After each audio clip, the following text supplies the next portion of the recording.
पॅटर्नवर लसावी मसावीवर Navi Mumbai police 2018 ला आलेला प्रश्न आहे. दोन संख्यांचा लसावी 144 व मसावी 12 आहे.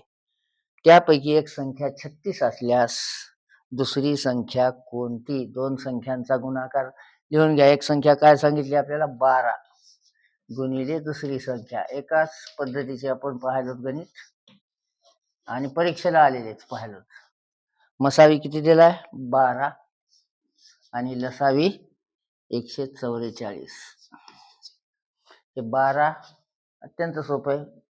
बाजू बदलली भागाकारात जातात. 12 गुणिले 144 भागिले 12. 12 12 कॅन्सल. येणार उत्तर काय असेल? 144. धन्यवाद.